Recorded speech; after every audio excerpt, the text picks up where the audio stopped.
ಜೈ ಹಿಂದ್ ಸ್ನೇಹಿತರೆ, ಇವತ್ತಿನಿಂದ ಪ್ರಾರಂಭವಾಗುವ 60 ದಿನಗಳ ಸ್ಪೋಕನ್ ಇಂಗ್ಲಿಷ್ ಕೋರ್ಸ್ಗೆ ತಮ್ಮೆಲ್ಲರಿಗೂ ಸ್ವಾಗತ ಸುಸ್ವಾಗತ. ಸ್ನೇಹಿತರೆ, ಈ 60 ದಿನಗಳ ಕಾಲ ತೇಜಸ್ ಈಸಿ ಇಂಗ್ಲಿಷ್ ಯೂಟ್ಯೂಬ್ ಚಾನಲಲ್ಲಿ ನಿಮಗೆ ಕಂಪ್ಲೀಟ್ ಆಗಿ ಫ್ರೀ ಆಗಿ ಈ ಸ್ಪೋಕನ್ ಇಂಗ್ಲಿಷ್ ಕೋರ್ಸ್ ಲಭ್ಯ ಆಗ್ತಾ ಇದೆ. ಇದರ ಸದುಪಯೋಗ ಮಾಡ್ಕೊಳ್ಳಿ.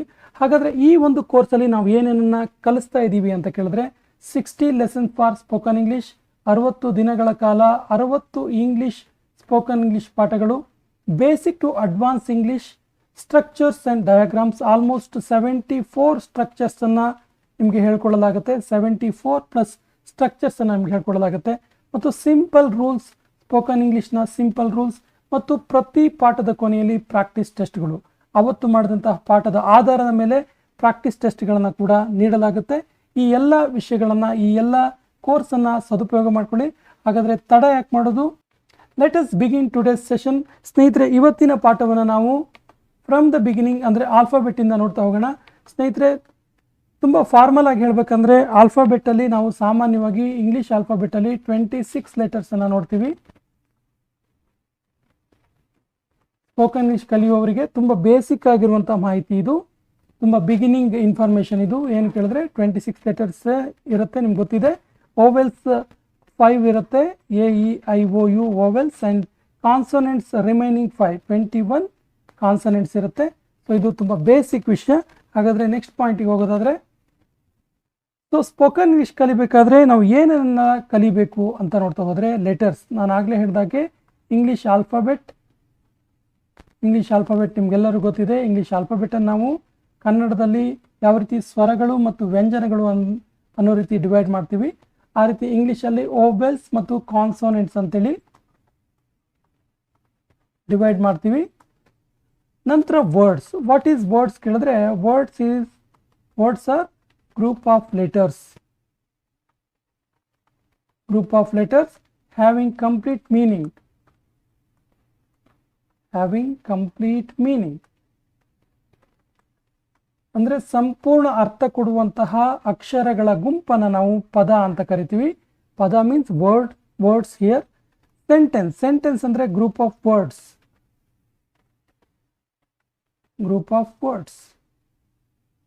ಪದಗಳ ಗುಂಪು, group of words which having complete meaning or complete sense. Sentence is a group of words which gives us complete meaning. ಸಂಪೂರ್ಣ ಅರ್ಥವನ್ನು ಕೊಡುವಂತಹ ಪದಗಳ ಗುಂಪನ್ನು ನಾವು ಸೆಂಟೆನ್ಸ್ ಅಂತ ಕರಿತೀವಿ. ಪ್ಯಾರಾಗ್ರಾಫ್ ಅಂದರೆ ಸೆಂಟೆನ್ಸ್ಗಳನ್ನು ಒಳಗೊಂಡಿರುವಂಥ ಒಂದು ನಿರ್ದಿಷ್ಟ ಅರ್ಥ ಕೊಡುವ ಚಿಕ್ಕ ವಾಕ್ಯಗಳ ಗುಂಪು.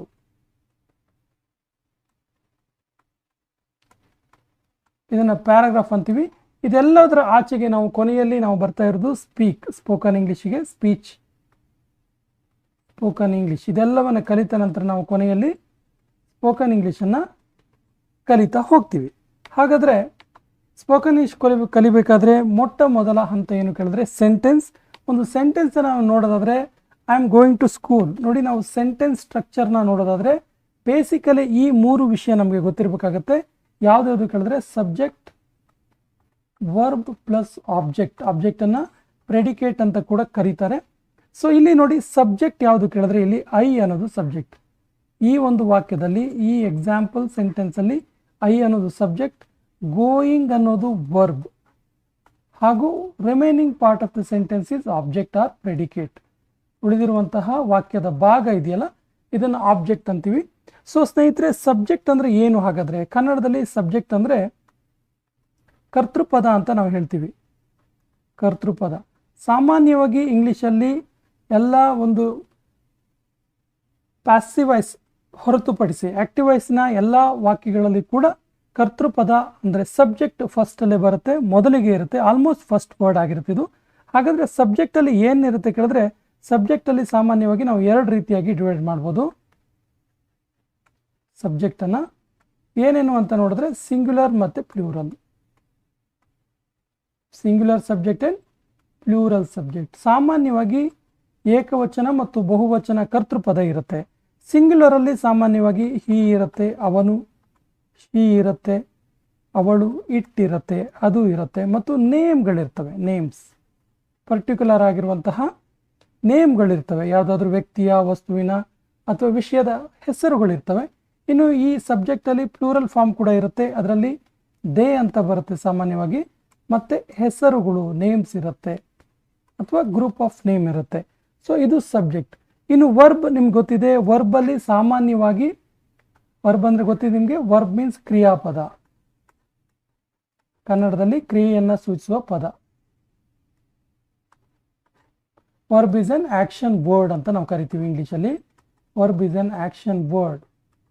ವರ್ಬ್ ಅಂದರೆ ಕ್ರಿಯಾಪದ.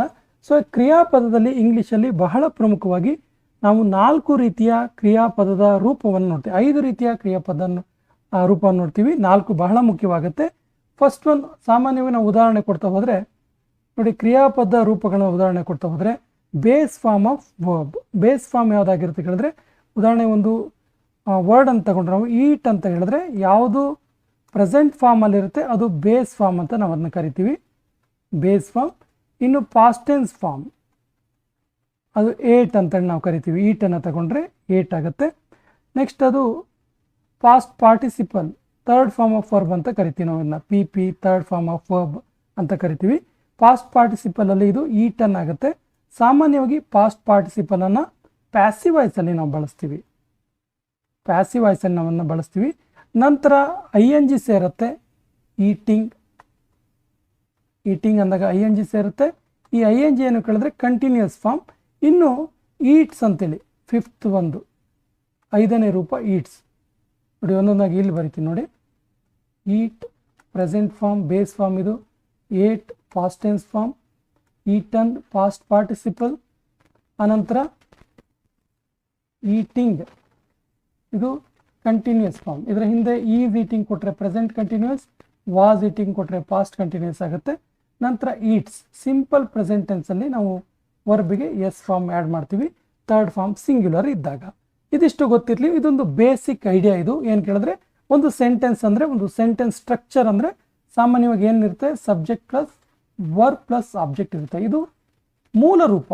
ಬೇಸಿಕ್ ಆಗಿ ನಾವು ತಿಳ್ಕೊಳ್ಬೋದಾದರೆ ಸಬ್ಜೆಕ್ಟ್ ವರ್ಬ್ ಮತ್ತು ಆಬ್ಜೆಕ್ಟ್ ಇರುತ್ತೆ. ನೋಡಿ ಇಲ್ಲಿ I am going to school ಅಥವಾ I write a letter. I write a letter ಅನ್ನೋದ್ರಲ್ಲಿ ಐ ಅನ್ನೋದು ಸಬ್ಜೆಕ್ಟ್ ಆಗುತ್ತೆ, ರೈಟ್ ಅನ್ನೋದು ವರ್ಬ್ ಆಗುತ್ತೆ, ಹಾಗೆಯೇ ಆ ಲೆಟರ್ ಅನ್ನೋದು ಆಬ್ಜೆಕ್ಟ್ ಅಥವಾ ಪ್ರೆಡಿಕೇಟ್ ಆಗುತ್ತೆ. And it is a basic thing. ಇದಿಷ್ಟು ನಮಗೆ ಸ್ಪೋಕನ್ ಇಂಗ್ಲೀಷ್ನ ಬಿಗಿನಿಂಗಲ್ಲಿ, ಪ್ರಾರಂಭದಲ್ಲಿ ಈ ವಿಷಯ ನಮಗೆ ಗೊತ್ತಿರಬೇಕಾಗತ್ತೆ. ಸೊ ನೆಕ್ಸ್ಟ್ ಪಾಯಿಂಟ್ ಕಡೆಗೆ ಹೋಗೋಣ. ಸೊ ಇವತ್ತಿನ ಸೆಷನ್ಲಿ ನಾವು ಇಂಪರೇಟಿವ್ ಸೆಂಟೆನ್ಸನ್ನು ನೋಡ್ತಾ ಹೋಗ್ತೀವಿ. So what is imperative sentence ಅಂತ ಕೇಳಿದ್ರೆ, ಯಾವ ಸೆಂಟೆನ್ಸನ್ನು ಓದಿದಾಗ ನಮಗೆ ಅದು ಆರ್ಡರ್ ಅಥವಾ ರಿಕ್ವೆಸ್ಟ್ ಅನಿಸುತ್ತೆ, ಆರ್ಡರ್ ಅಥವಾ ರಿಕ್ವೆಸ್ಟ್ ಅನಿಸುತ್ತೆ, ಆ ರೀತಿಯ ಸೆಂಟೆನ್ಸ್ಗಳನ್ನು ಇಂಪರೇಟಿವ್ ಸೆಂಟೆನ್ಸ್ ಅಂತ ನಾವು ಕರಿತೀವಿ. ಸರ್ ಯಾಕೆ ಇಂಪರೇಟಿವ್ ಸೆಂಟೆನ್ಸ್ ತಗೊಂಡ್ರಿ ಡೇ 1 ಅಂತ ಕೇಳಿದ್ರೆ, ಸಾಮಾನ್ಯವಾಗಿ ದಿನನಿತ್ಯ ನಾವು ಬಳಸುವಂತಹ ಅತಿ ಚಿಕ್ಕ ಚಿಕ್ಕ ವಾಕ್ಯಗಳು ಈ ಇಂಪರೇಟಿವ್ ಸೆಂಟೆನ್ಸಲ್ಲಿ ಬರುತ್ತೆ. ಇಲ್ಲಿ ಬಾ, ಅಲ್ಲಿ ಹೋಗು, ಅದನ್ನು ತಗೊಂಬಾ, ಇದನ್ನು ಅಲ್ಲಿಡು, ಅದನ್ನು ಮುಚ್ಚು, ಇದನ್ನು ತೆಗೆ, ಈ ರೀತಿಯಾಗಿರುವಂಥ ವಾಕ್ಯಗಳಿರ್ಬೋದು. ಅಥವಾ ರಿಕ್ವೆಸ್ಟ್ ಮಾಡುವಂಥ ವಾಕ್ಯಗಳಿರ್ಬೋದು, ಪ್ಲೀಸ್ ಇಲ್ಬಾ, ದಯವಿಟ್ಟು ಸ್ವಲ್ಪ ಕೂತ್ಕೋ, ದಯವಿಟ್ಟು ಸ್ವಲ್ಪ ಕೇಳಿಸ್ಕೋ. ಈ ರೀತಿಯ ತುಂಬ ಚಿಕ್ಕ ಚಿಕ್ಕ ವಾಕ್ಯಗಳನ್ನು ನಾವು ಈಸಿಯಾಗಿ ಕಲಿಬೋದು. ಆ ಕಾರಣಕ್ಕೆ ಇವತ್ತಿನ ಸೆಷನ್ ನಾವು ಇಂಪರೇಟಿವ್ ಸೆಂಟೆನ್ಸನ್ನು ತಗೊಂಡಿದ್ದೀವಿ. ಹಾಗಾದರೆ ಇಂಪರೇಟಿವ್ ಸೆಂಟೆನ್ಸನ್ನು ನಾವು ನೋಡ್ತಾ ಹೋದರೆ ಅದರ ಸ್ಟ್ರಕ್ಚರ್ ಯಾವ ರೀತಿ ಇರುತ್ತೆ? ಸೊ ಸ್ಟ್ರಕ್ಚರ್ನ ನೋಡೋದಾದರೆ ಸ್ಟ್ರಕ್ಚರ್ V1 ಪ್ಲಸ್ ಆಬ್ಜೆಕ್ಟ್ ಇರುತ್ತೆ. ನೋಡಿ ಇಲ್ಲಿ ಸಬ್ಜೆಕ್ಟ್ನ ಅವಶ್ಯಕತೆ ಇಲ್ಲ, V1 plus object. Then what is V1 ಅಂತ ಕೇಳಿದ್ರೆ, V1 ಅಂದರೆ ವರ್ಬ್ನ ಮೂಲ ರೂಪ ಅಥವಾ base form of verb. Base form, ವರ್ಬ್ನ ಬೇಸ್ ಫಾರ್ಮ್ ಇದು V1 ಅಂದರೆ ಮೂಲ ರೂಪ. ಪ್ರೆಸೆಂಟ್ ಟೆನ್ಸ್ ಫಾರ್ಮ್ ಅಂತ ಕೂಡ ಕರಿಬೋದು, ಬೇಸ್ ಫಾರ್ಮ್ ಇದಿರುತ್ತೆ, ಅದರ ಜೊತೆಗೆ ಆಬ್ಜೆಕ್ಟ್ ಇರುತ್ತೆ. ಹಾಗಾದರೆ ಉದಾಹರಣೆಗಳನ್ನು ನೋಡ್ತಾ ಹೋಗೋಣ ಒಂದೊಂದಾಗಿ. ನೋಡಿ, 1 ಕಪ್ಪು ನೀರು ತೆಗೆದುಕೊಂಡು ಬಾ, ಸುಮ್ಮನಿರು, ಅವನನ್ನು ಕರೆ, ನಿನ್ನ ಮೊಬೈಲ್ ಹುಡುಕಿಕೋ, ನಿನ್ನ ಭವಿಷ್ಯದ ಬಗ್ಗೆ ಯೋಚಿಸು, ಹಿಂದೆ ಹೋಗು, ನಿನ್ನ ಹಲ್ಲು ಉಜ್ಜಿಕೋ, ಕೈ ತೊಳೆದುಕೋ, ಸ್ವಿಚ್ ಆಫ್ ಮಾಡು, ಲೈಟ್ ಸ್ವಿಚ್ ಆಫ್ ಮಾಡು. ಈ ವಾಕ್ಯಗಳು ನೋಡಿ, ಈ ಎಲ್ಲ ವಾಕ್ಯಗಳು ಯಾವ ರೀತಿಯ ವಾಕ್ಯಗಳಾಗಿದ್ದಾವೆ ಕೇಳಿದ್ರೆ ಆರ್ಡರ್ ಮಾಡುವಂಥ ಸೆಂಟೆನ್ಸ್ಗಳಾಗಿದ್ದಾವೆ. ಸೊ ಇಂಪರೇಟಿವ್ ಸೆಂಟೆನ್ಸಲ್ಲಿ ಆರ್ಡರ್ ಮತ್ತು ರಿಕ್ವೆಸ್ಟ್ ಎರಡೂ ಬರುತ್ತೆ. ಸೊ ಈ ಒಂದು ಚಾರ್ಟ್ ಏನಿದೆಯಲ್ಲ, ಇದು ಆರ್ಡರ್ ಮಾಡುವಂಥ ವಾಕ್ಯಗಳಾಗಿದ್ದಾವೆ. ಹಾಗಾದರೆ ಒಂದೊಂದಾಗಿ ಆರ್ಡರ್ ಮಾಡುವಂಥ ವಾಕ್ಯಗಳನ್ನು ನಾವು ಇಂಗ್ಲೀಷಿಗೆ ಟ್ರಾನ್ಸ್ಲೇಟ್ ಮಾಡ್ತಾ ಹೋಗೋಣ, ಯಾವ ರೀತಿ ಹೇಳಬೇಕಾಗತ್ತೆ ಅಂತೇಳಿ. ನೋಡಿ, 1 ಕಪ್ಪು ನೀರು ತೆಗೆದುಕೊಂಡು ಬಾ. ಅಂದರೆ bring a cup of water. Bring a cup of water. Bring a cup of water. ಒಂದು ಕಪ್ಪು ನೀರು ತೆಗೆದುಕೊಂಡು ಬಾ. ನೋಡಿ ಇಲ್ಲಿ ಬ್ರಿಂಗ್ ಅನ್ನೋದು V1. ಬ್ರಿಂಗ್ ಅನ್ನೋದು V1 ಅಂದರೆ ವರ್ಬ್ನ ಮೂಲ ರೂಪ, ವರ್ಬ್ನ ಪ್ರೆಸೆಂಟ್ ಟೆನ್ಸ್ ಫಾರ್ಮ್ ಆಗಿದೆ ಇದು. So bring a cup of water. A cup of water ಅನ್ನೋದು ಆಬ್ಜೆಕ್ಟ್ ಇಲ್ಲಿ. ನೋಡಿ ಇಲ್ಲಿ ಯು ಅನ್ನೋದು, ನೋಡಿ ಯು ಅನ್ನೋದು ಅಂಡರ್ಸ್ಟುಡ್ ಇಲ್ಲಿ. ಅಂದರೆ ನೀನು ಒಂದು ಕಪ್ ನೀರು ತೆಗೆದುಕೊಂಡು, ಒಂದು ಕಪ್ ನೀರು ತಗೊಂಡು ಬಾ ಅಂತ ಹೇಳಿದ್ರೆ ನೀನು ತಗೋಬಾ ಅಂತಾನೆ ಅರ್ಥ ಆಗುತ್ತೆ. ಹಾಗಾಗಿ ಇಲ್ಲಿ ಯು ಅಂತ ಮತ್ತೆ ಪರ್ಟಿಕ್ಯುಲರ್ ಆಗಿ ಮೆನ್ಷನ್ ಮಾಡೋದಿಲ್ಲ, ಬರೆಯೋದಿಲ್ಲ. ಇನ್ನೊಂದಿಷ್ಟು ವಾಕ್ಯವನ್ನು ನೋಡ್ತಾ ಹೋದ್ರೆ ನಿಮ್ಗೆ ಐಡಿಯಾ ಆಗುತ್ತೆ ನೋಡಿ. ಸುಮ್ಮನಿರು. ಸುಮ್ಮನಿರು ಅನ್ನೋದಕ್ಕೆ ಇಂಗ್ಲೀಷಲ್ಲಿ ಏನು ಹೇಳ್ತೀವಿ? Keep quiet. Keep quiet. Keep quiet means ಸುಮ್ಮನಿರು ಅಂತೀನಿ. ಅಂದರೆ ಇಲ್ಲಿ ಯು ಅನ್ನೋದು ಅಂಡರ್ಸ್ಟುಡ್. ಕೀಪ್ ಕ್ವೈಟ್ ಅಂದರೆ ನೀನು ಸುಮ್ಮನಿರು ಅಂತಾನೆ ಅರ್ಥ ಆಗುತ್ತೆ. ಸೊ ಇದು ಇಂಪರೇಟಿವ್ ಸೆಂಟೆನ್ಸ್. ಅವನನ್ನು ಕರೆ. ಸೊ ಅವನನ್ನು ಕರೆ ಅನ್ನೋದಕ್ಕೆ ಕಾಲ್ ಹಿಮ್. Call him. ನಿನ್ನ ಮೊಬೈಲ್ ಹುಡುಕಿಕೋ. Find your mobile. Find your mobile. Find your mobile. ನಿನ್ನ ಭವಿಷ್ಯದ ಬಗ್ಗೆ ಯೋಚಿಸು. Think about your future. ನೋಡಿ ಇಲ್ಲಿ ಫೈಂಡ್ ಅನ್ನೋದು, ಕಾಲ್ ಅನ್ನೋದು, ಕೀಪ್ ಅನ್ನೋದು, ಥಿಂಕ್ ಅನ್ನೋದು ಇವೆಲ್ಲವೂ ಕೂಡ V1 ವರ್ಬ್ 1 ಆಗಿದ್ದಾವೆ. ಸೊ ವರ್ಬ್ 1 ಮತ್ತು ಆಬ್ಜೆಕ್ಟನ್ನು ಸೇರಿಕೊಂಡಂತೆ ಇರುವಂಥ ವಾಕ್ಯಗಳಿವು. ನೆಕ್ಸ್ಟ್ ಹಿಂದೆ ಹೋಗು. ಹಿಂದೆ ಹೋಗು ಅನ್ನೋದಕ್ಕೆ ಗೋ ಬ್ಯಾಕ್. ಗೋ ಬ್ಯಾಕ್. ನಿನ್ನ ಹಲ್ಲು ಉಜ್ಜಿಕೋ. Brush your teeth. Brush your teeth. Brush your teeth. ಕೈ ತೊಳೆದುಕೋ. ಕೈ ತೊಳೆದುಕೋ ಅನ್ನೋದಕ್ಕೆ wash your hands. Wash your hand ಅಥವಾ ವಾಶ್ ಯುವರ್ ಹ್ಯಾಂಡ್ಸ್.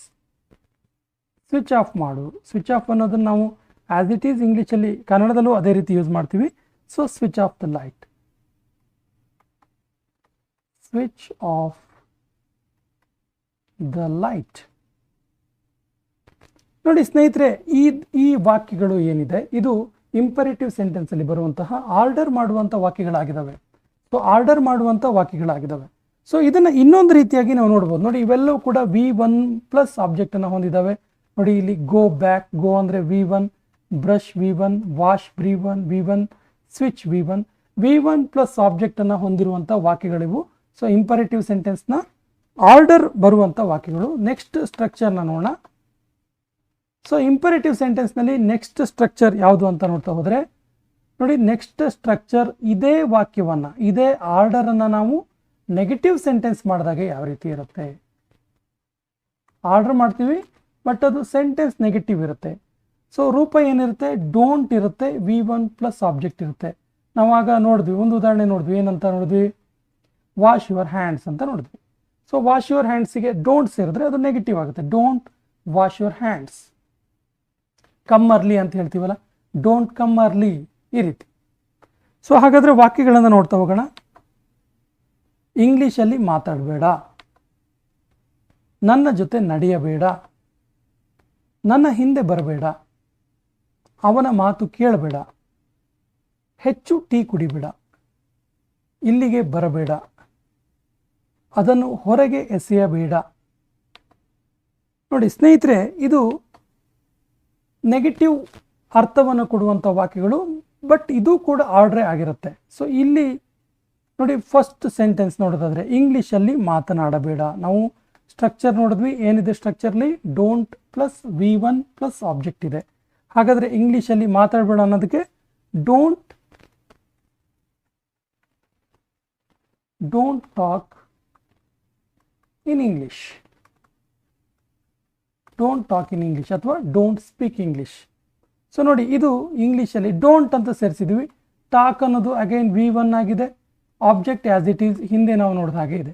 ನನ್ನ ಜೊತೆ ನಡೆಯಬೇಡ. ನನ್ನ ಜೊತೆಗೆ ನಡಿಬೇಡ ಅಂದರೆ don't walk with me. Don't walk with me. Don't walk with me. ನನ್ನ ಹಿಂದೆ ಬರಬೇಡ. Don't follow me. Don't follow me. ಅವನ ಮಾತು ಕೇಳಬೇಡ. Don't listen to him. Don't listen to him. ಹೆಚ್ಚು ಟೀ ಕುಡಿಬೇಡ. ಹೆಚ್ಚು ಟೀ ಕುಡಿಬೇಡ. Don't take tea too much. Don't take tea. Don't take tea too much. ಇಲ್ಲಿ ಟೇಕ್ ಅಂದರೆ ಕುಡಿಬೇಡ ಅನ್ನುವಂಥ ಅರ್ಥನೇ ಬರುತ್ತೆ. ಡೋಂಟ್ ಡ್ರಿಂಕ್ ಅನ್ನೋದಕ್ಕಿಂತ ಇದು ಸೌಂಡ್ಸ್ ಚೆನ್ನಾಗಿದೆ. Don't take tea too much. ಇಲ್ಲಿಗೆ ಬರಬೇಡ. Don't come here. Don't come here. ಅದನ್ನು ಹೊರಗೆ ಎಸೆಯಬೇಡ. ಹೊರಗಡೆ ಎಸೆಕೋಬೇಡ ಅದನ್ನ ಅಂತೀವನ. Don't throw it out. Don't throw it out. ಇದು ಬೇರೆ ಬೇರೆ ವರ್ಡ್ ಇದು. Don't throw it out. Don't throw it out. ಸ್ನೇಹಿತರೆ, ಇಲ್ಲಿ ಡೋಂಟ್ ಅನ್ನೋ ವರ್ಡನ್ನು ಸೇರಿಸೋದ್ರ ಮೂಲಕ ಒಂದು ಇಂಪರೇಟಿವ್ ಸೆಂಟೆನ್ಸ್ನ ಆರ್ಡರ್ ವಾಕ್ಯಗಳನ್ನು ನೆಗೆಟಿವ್ ಮಾಡಿದ್ದೀವಿ. ನೆಗೆಟಿವ್ ಸೆಂಟೆನ್ಸ್ ಆಗಿ ಚೇಂಜ್ ಮಾಡಿದ್ದೀವಿ. ನೋಡಿ ಇಲ್ಲಿ ಇಂಗ್ಲೀಷ್, ಅದೇ ನಾವು ಇಂಗ್ಲೀಷಲ್ಲಿ ಮಾತಾಡು ಅಂದರೆ ಟಾಕ್ ಇನ್ ಇಂಗ್ಲೀಷ್. ನನ್ನ ಜೊತೆ ನಡಿ ಅನ್ನೋದಕ್ಕೆ ವಾಕ್ ವಿತ್ ಮೀ. ನನ್ನ ಹಿಂದೆ ಬಾ ಅನ್ನೋದಕ್ಕೆ ಫಾಲೋ ಮೀ. ಅವನ ಮಾತು ಕೇಳು ಅನ್ನೋದಕ್ಕೆ ಲಿಸನ್ ಟು ಹಿಮ್. ಹೆಚ್ಚು ಟೀ ಕುಡಿ ಅನ್ನೋದಕ್ಕೆ ಟೇಕ್ ಟೀ ಟು ಮಚ್. ಇಲ್ಲಿಗೆ ಬಾ ಅನ್ನೋದಕ್ಕೆ ಕಮ್ ಹಿಯರ್.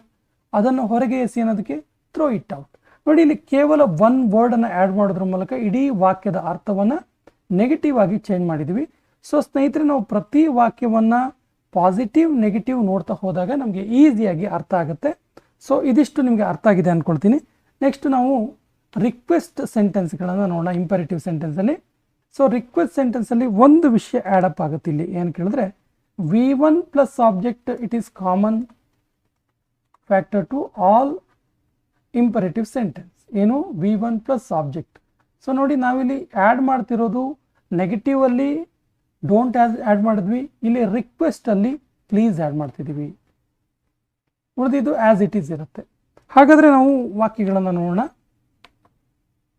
ದಯವಿಟ್ಟು ನನ್ನನ್ನು ನಂಬು. ದಯವಿಟ್ಟು ಕಿಟಕಿ ತೆಗಿ. ದಯವಿಟ್ಟು ನನ್ನನ್ನು ಕೇಳಿಸ್ಕೊ. ದಯವಿಟ್ಟು ನಿನ್ನ ತಂದೆ ಜೊತೆ ಮಾತಾಡು. ದಯವಿಟ್ಟು ನನಗೆ ಇದನ್ನು ನೆನಪಿಸು. ದಯವಿಟ್ಟು ಸ್ವಲ್ಪ ನೀರು ಕೊಡು. ಒಂದೊಂದಾಗಿ ನೋಡ್ತಾ ಹೋಗೋಣ. ದಯವಿಟ್ಟು ನನ್ನನ್ನು ನಂಬು. ದಯವಿಟ್ಟು ನನ್ನ ನಂಬು ಅನ್ನೋದಕ್ಕೆ please believe me. Please believe me ಅಥವಾ ಪ್ಲೀಸ್ ಟ್ರಸ್ಟ್ ಮೀ. ದಯವಿಟ್ಟು ಕಿಟಕಿ ತೆಗಿ. Please open the window. ಕಿಟಕಿ ತೆಗಿ ಮೀನ್ಸ್ ಇಲ್ಲಿ ಕಿಟಕಿ ಬಾಗಲ್ ತೆಗಿ ಅಂತಾನೆ ಆಗುತ್ತೆ. So please open the window. ದಯವಿಟ್ಟು ನನ್ನನ್ನು ಕೇಳಿಸ್ಕೋ. Please listen to me. Please listen to me. ದಯವಿಟ್ಟು ನಿನ್ನ ತಂದೆ ಜೊತೆ ಮಾತಾಡು. Please talk to your father. Please talk to your father ಅಥವಾ please talk with your father. ದಯವಿಟ್ಟು ನನಗೆ ಇದನ್ನು ನೆನಪಿಸು. Please remind me. Remind me means ನೆನಪಿಸು. Remind me of it. Please remind me of it. ದಯವಿಟ್ಟು ಸ್ವಲ್ಪ ನೀರು ಕೊಡು. Please give me some water. ನೋಡಿ, ಇಲ್ಲಿ ಇದು ಕೂಡ ಇಂಪರೇಟಿವ್ ಸೆಂಟೆನ್ಸ್. ಆಗಲೇ ಹೇಳಿದಾಗೆ ಇಂಪರೇಟಿವ್ ಸೆಂಟೆನ್ಸ್ ಮೀನ್ಸ್ ಆರ್ಡರ್ ಮತ್ತು ರಿಕ್ವೆಸ್ಟ್ ಮಾಡುವಂತಹ ಸಿಂಪಲ್ ಆಗಿರುವಂಥ ವಾಕ್ಯಗಳು. ಇಲ್ಲಿ ರಿಕ್ವೆಸ್ಟ್ ಮಾಡುವಂಥ ವಾಕ್ಯಗಳನ್ನು ನೋಡ್ತಿದ್ದೀವಿ. ಸ್ಟ್ರಕ್ಚರ್ ಯಾವ ರೀತಿ ಇದೆ? Please plus V1 plus object. Please ಅನ್ನೋದು ಕಾಮನ್ ಆಗಿದೆ ಎಲ್ಲ ವಾಕ್ಯದಲ್ಲಿ. ಸೊ V1 ಇರುತ್ತೆ. ನೋಡಿ, ಪ್ಲೀಸ್ ಬಿಲೀವ್ ಅನ್ನೋದು V1. ನಿಮ್ಗೆ ಉದಾಹರಣೆ ಹೇಳಬೇಕಂದ್ರೆ ಇದು ಬೇಸ್ ಫಾರ್ಮ್. ಇದರ ಪಾಸ್ಟ್ ಟೆನ್ಸ್ ಫಾರ್ಮ್ ಏನಾಗುತ್ತೆ? ಬಿಲೀವ್ಡ್ ಆಗುತ್ತೆ. ಪಾಸ್ಟ್ ಪಾರ್ಟಿಸಿಪಲ್ ಕೂಡ ಬಿಲೀವ್ಡ್ ಆಗುತ್ತೆ. ನೆಕ್ಸ್ಟ್ ING ಸೇರಿದ್ರೆ ಬಿಲೀವಿಂಗ್ ಆಗುತ್ತೆ. ಆ ರೀತಿ. So please open the window. Open ಅನ್ನೋದು ಇಲ್ಲಿ V1. ಉಳಿದಿರೋದು ಆಬ್ಜೆಕ್ಟ್. ನೋಡಿ ಇಲ್ಲಿ ಪ್ಲೀಸ್ ಲಿಸನ್ ಅನ್ನೋದು V1. ಟು ಮೀ ಅನ್ನೋದು ಆಬ್ಜೆಕ್ಟ್. ಪ್ಲೀಸ್ ಟಾಕ್ ಅನ್ನೋದಲ್ಲಿ V1. ಟು ಯುವರ್ ಫಾದರ್ ಅನ್ನೋದು object. Please remind remind me.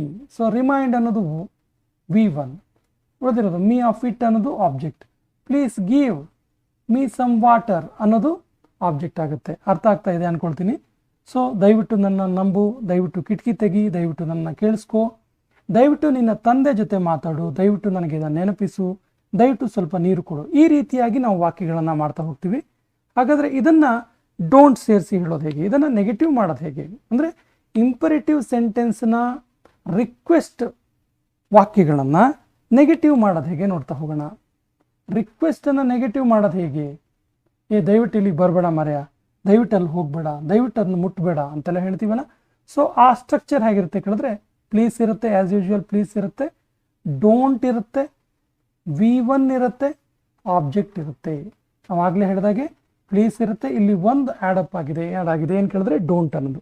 Please ಇರುತ್ತೆ, ಡೋಂಟ್ ಇರುತ್ತೆ, V1 ಆ್ಯಸ್ ಯೂಶ್ವಲ್ V1 ಇರುತ್ತೆ ಮತ್ತು ಆಬ್ಜೆಕ್ಟ್ ಇರುತ್ತೆ. ಹಾಗಾದರೆ ಉದಾಹರಣೆ ವಾಕ್ಯಗಳನ್ನು ನೋಡೋಣ. ಉದಾಹರಣೆ ವಾಕ್ಯಗಳನ್ನು ನೋಡ್ತಾ ಹೋದರೆ ದಯವಿಟ್ಟು ಅವನನ್ನು ನಂಬಬೇಡ, ದಯವಿಟ್ಟು ಬರಿಗಾಲಲ್ಲಿ ನಡಿಬೇಡ, ದಯವಿಟ್ಟು ಕಿಟಕಿ ತೆಗಿಬೇಡ, ದಯವಿಟ್ಟು ನನ್ನ ಜೊತೆ ನಡಿಬೇಡ, ದಯವಿಟ್ಟು ನನಗೆ ತೊಂದರೆ ಕೊಡಬೇಡ, ದಯವಿಟ್ಟು ಅವನಿಗೆ ಹೊಡೆಯಬೇಡ. ಸೊ ಇಲ್ಲಿ ನೋಡಿ ಎಲ್ಲ ಕಡೆ ದಯವಿಟ್ಟು ಅನ್ನೋದಿದೆ. ಪ್ಲೀಸ್ ಅಂದರೆ ನಿಮ್ಗೆ ಅರ್ಥ ಆಗುತ್ತೆ, ದಯವಿಟ್ಟು ಅಂತ ಇದೆ, ಎಲ್ಲ ಕಡೆ ಇದೆ. ಹಾಗೆಯೇ V1 ಇದೆ, ಡೋಂಟ್ ಇದೆ, ಡೋಂಟ್ ಇದೆ, ದಯವಿಟ್ಟು ಇದೆ, ಡೋಂಟ್ ಅನ್ನೋದು ಆ್ಯಡ್ ಆಗಿದೆ, V1 ಇದೆ, ಆಬ್ಜೆಕ್ಟ್ ಇದೆ. ಒಂದೊಂದೇ ವಾಕ್ಯವನ್ನು ನೋಡ್ತಾ ಹೋಗೋಣ. ದಯವಿಟ್ಟು ಅವನನ್ನು ನಂಬಬೇಡ, ಏನಾಗುತ್ತೆ please don't believe him, please don't believe him ಅಥವಾ ಪ್ಲೀಸ್ ಡೋಂಟ್ ಟ್ರಸ್ಟ್ ಹಿಮ್. ದಯವಿಟ್ಟು ಬರಿಗಾಲಲ್ಲಿ ನಡಿಬೇಡ. ಯಾರಾದರೂ ಬರಿಗಾಲಲ್ಲಿ, ಮುಳ್ಳಲ್ಲಿ ಅಥವಾ ಕಲ್ಲುಗಳಲ್ಲಿ ನಡೀತಿದ್ರೆ ಹೇಳ್ತೀವಲ್ಲ, ಚಪ್ಪಲಿ ಹಾಕ್ಕೊಂಡು ನಡಿ, ಬರಿಗಾಲಲ್ಲಿ ನಡಿಬೇಡ ಅಂತೇಳಿ ಹೇಗೆ ಹೇಳ್ತೀವಿ ಅದನ್ನ? ಹಾಗಾದರೆ ಪ್ಲೀಸ್ ಡೋಂಟ್ ವಾಕ್. ಇದಿಷ್ಟನ್ನೇ ಕೂಡ ಒಂದು ವಾಕ್ಯ ಮಾಡ್ಬೋದು ನೋಡಿ. ಪ್ಲೀಸ್ ಡೋಂಟ್ ವಾಕ್ ಅಂದರೆ ದಯವಿಟ್ಟು ನಡಿಬೇಡ ಅಂತೇಳಿ. Please don't walk bare foot. Bare foot ಅಂದರೆ ಬರಿಗಾಲಲ್ಲಿ ನಡಿಬೇಡ. ದಯವಿಟ್ಟು ಕಿಟಕಿ ತೆಗಿಬೇಡ. ಪ್ಲೀಸ್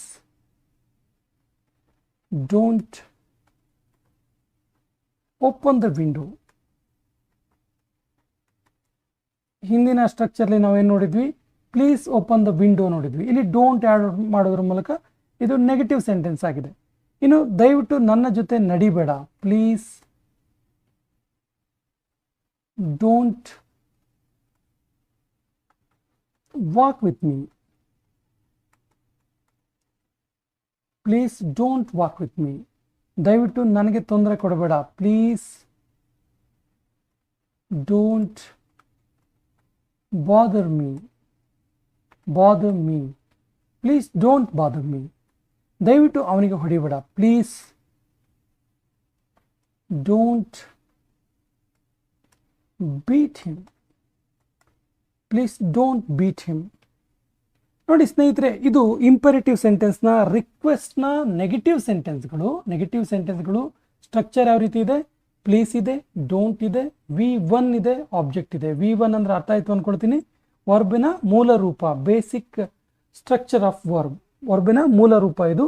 ಸೊ ಇದಿಷ್ಟು ರಿಕ್ವೆಸ್ಟಿಗೆ ರಿಲೇಟೆಡ್ ಆಗಿರುವಂತಹ ನೆಗೆಟಿವ್ ಸೆಂಟೆನ್ಸ್ಗಳು. Please don't believe him, please don't walk bare foot, please don't open the window, please don't walk with me, please don't bother me, please don't beat him. ಹಾಗಾದರೆ ಇವತ್ತಿನ session complete ಮಾಡುವಂತಹ time ಬಂದಿದೆ. ಹಾಗಾದರೆ ಸ್ನೇಹಿತರೆ, ಈ ವಾಕ್ಯಗಳನ್ನು ನೀವು ಪ್ರಾಕ್ಟೀಸ್ ಶೀಟ್ ಅಂತ ಕೊಡ್ತಾ ಇದ್ದೀವಿ. ಈ ವಾಕ್ಯಗಳನ್ನು ನೀವು